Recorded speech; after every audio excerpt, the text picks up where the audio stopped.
दिया हुआ है कि प्रथम 30 सम संख्याओं का योग क्या होगा। तो प्रथम 30 सम संख्या जितनी होती है ना, औसत उससे एक ज्यादा होता है। अगर मान लो 30 सम संख्या है तो औसत क्या होगा, एक ज्यादा, यानी 31। और अगर आपसे कभी योग निकलने की बात आ जाए तो जितनी सम संख्या होंगी और औसत में क्या कर देंगे मल्टीपल, तो टोटल आपका क्या निकल के आ जाएगा, 30 इंटू 31 योग निकल के आ जाएगा 0, 3 एकम 3, 3 तिया 9, 930। किस ऑप्शन में दिया हुआ है, बी।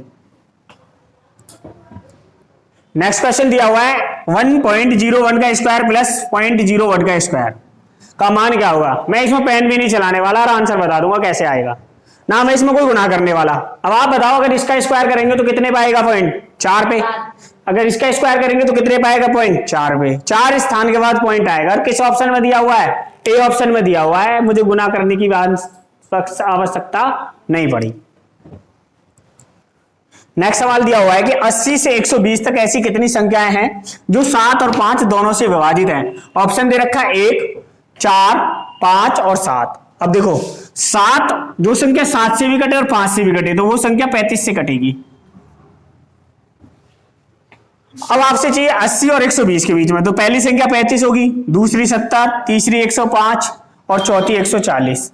अब पूछ रहा है 120 तक होनी चाहिए, 80 से 120 तक। 80 और 120 के बीच में क्या आता है, केवल एक संख्या आती है 105, और यही आंसर है, ए ऑप्शन में दिया हुआ है।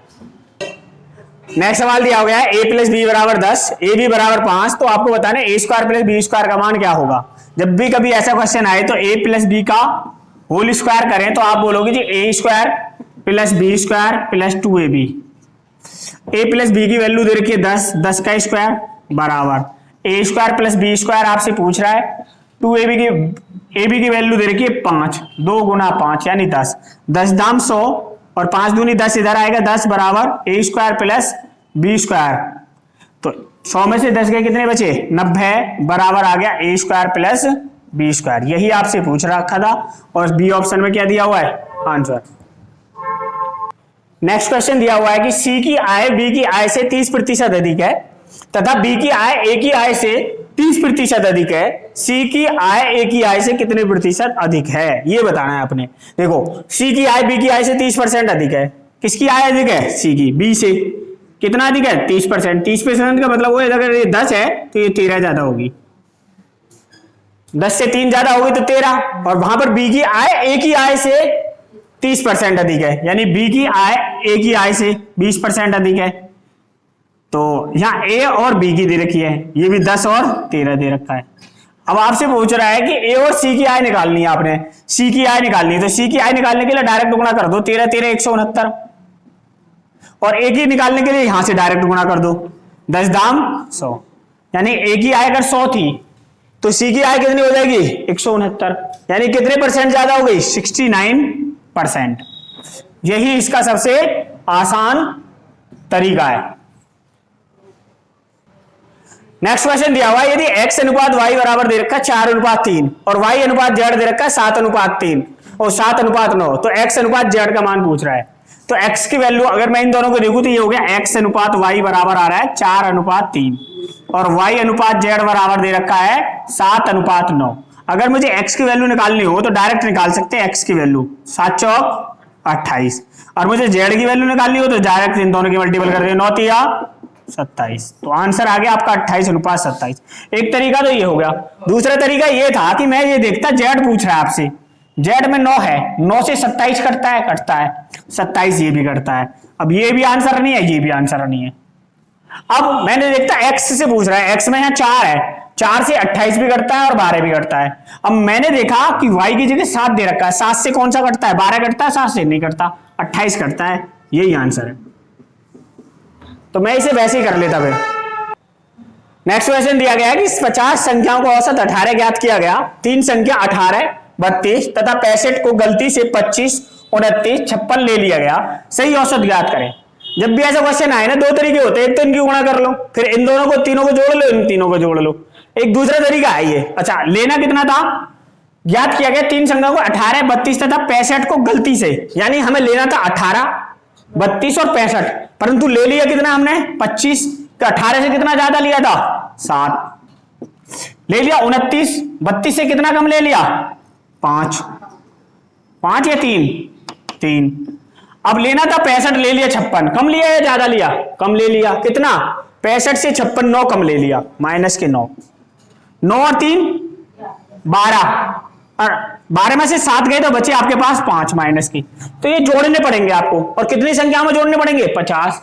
अगर 50 में आप 5 जोड़ोगे तो सबके हिस्से में कितना आ जाएगा? 0.1। कितना आ जाएगा? 0.1। पहले औसत कितना था? 18, अब बढ़ के कितना हो गया? 18.1। ये मेरा अपना तरीका है, इस तरीके से आप निकाल सकते हो, और सी ऑप्शन में आपका आंसर दिया हुआ है। आप चाहे तो गुना भाग करके भी सवाल को निकाल सकते हैं। सवाल दिया हुआ है कि यदि एक व्यक्ति चक्रवृद्धि ब्याज पर 10% वार्षिक ब्याज दर पर 8,000 रुपए की उधार लिए, यदि ब्याज अर्धवार्षिक संयोजित है तो 1.5 वर्ष पश्चात चुकाई जाने वाली राशि क्या होगी? जब भी कभी अर्धवार्षिक की बात आ जाए, अर्धवार्षिक साल में 2 होते हैं, तो परसेंटेज को 2 से डिवाइड कर देते हैं। 2% का मतलब हो गया 5%, 2 पंजे 10 यानी 5%। और 5% का अगर मैं तोड़ूं तो परसेंटेज का साइन हटाएंगे तो 5/100, और 5 एकम 5 और 5 दूनी 10, यानी 20 रुपए आपके कितने हो जाएंगे? एक ब्याज मिलके 21 हो जाएंगे। 20 रुपए 21 हो जाएंगे। अब आपसे पूछ रहा है कि 1.5 वर्ष, 1.5 वर्ष में कितने अर्धवार्षिक होंगे? 3, 6 महीने के। तो 3 की क्या कर देते हैं? क्यूब कर देते हैं। 20 की क्यूब होती है 8,000, और 21 की क्यूब होती है 9261। अब आपके पास 8,000 रुपए ही थे, 1.5 साल बाद कितने हो जाएंगे? 9261। और किस ऑप्शन में दिया हुआ है? बी ऑप्शन में। सवाल दिया हुआ है कि एक महिला ने 13 रुपए में 14 सेब खरीदे और 14 रुपए में 13 सेब बेचे, उसका लाभ अथवा हानि का प्रतिशत बताओ। जब भी कभी ऐसा सवाल आए तो एक तरफ रखना है आपने एसपी और एक तरफ आपने रखना है सीपी। एसपी मतलब विक्रय मूल्य, सीपी मतलब क्रय मूल्य। अब यहां पे दे रखा है 13 और ये 14, और यहां पे दे रखा है 14 और ये 13। बस इनके आपने क्रॉस मल्टीपल कर लेना है। 14 14 196 और 13 13 169, यानी कि 169 रुपए की वस्तु को आपने 196 में बेच दिया। कितने रुपए का प्रॉफिट कमा लिया? 27 रुपए का। 196 169 के ऊपर 27 का प्रॉफिट इंटू 100। जब हम आप इसको सोल्व करेंगे तो आ जाएगा 15.97, लगभग 16%। क्या होगा? लाभ। और किस ऑप्शन में दिया हुआ है? बी ऑप्शन में दिया हुआ है। देखो सवाल दे रखा है कि पंकज एक घड़ी को 900 रुपए में खरीदता है तथा उसके अंकित मूल्य को इस प्रकार अंकित करता है कि 30% की छूट देने के बाद भी उसे 40% का लाभ प्राप्त होता है। घड़ी का अंकित मूल्य बताओ। यानी खरीदना मतलब क्या होता है? सीपी। अगर मैं आपसे सीपी और एक हमसे पूछा है एमआरपी, तो 100 माइनस डिस्काउंट और 100 प्लस प्रॉफिट कर लेते हैं। डिस्काउंट कितने का था? 30 का था। तो 100 में अगर 30 की छूट मिले तो 70, और प्रॉफिट कितने का था? 40 का था। तो 100 में 40 जोड़ेंगे तो 140। भाई 70 एकम 70 और 70 दूनी 140। यानी यहां पर हमने एक की वैल्यू कितने में खरीदी है? 900 में। तो 2 की वैल्यू कितनी हो जाएगी? 900 दूनी 1800। कुछ करना ही नहीं था, पता नहीं कहां उसमें 10% और 20% निकालने में लगे पड़े हो। अभी से एक नेक्स्ट सवाल दिया हुआ कि एक वर्ग के विकर्ण की लंबाई 7 सेंटीमीटर है तो उसका क्षेत्रफल क्या होगा? जब भी ऐसे सवाल आए ना, ये वर्ग है और वर्ग का विकर्ण होता है √2।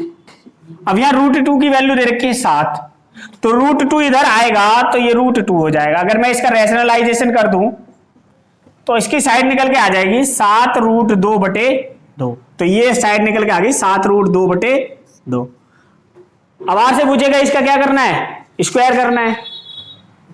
तो अब इसका स्क्वायर करें तो स्क्वायर कितना हो जाएगा? 7 7 49 की गुणा 2 में करेंगे, 49 गुणा 2, और नीचे 2 दूनी 4 हो जाएगा, 2 इंटू 2। 2 से तो ये 2 कट गया, और 49 2 से कितने पे कट जाएगा? 24.5 वर्ग मीटर। तो ऑप्शन में आ जाएगा सी ऑप्शन में, यही आंसर है। सवाल दिया हुआ है कि एक रेलगाड़ी 320 मीटर लंबे प्लेटफॉर्म को पार करने में 30 सेकंड लेती है और 230 मीटर लंबे प्लेटफॉर्म को पार करने में 25 सेकंड लेती है। रेलगाड़ी की लंबाई ज्ञात करो। यानी कि ये रेलगाड़ी है प्लस रेलगाड़ी ने ये प्लेटफॉर्म है ये इसे, और ये कितने मीटर का है? 320 मीटर का है।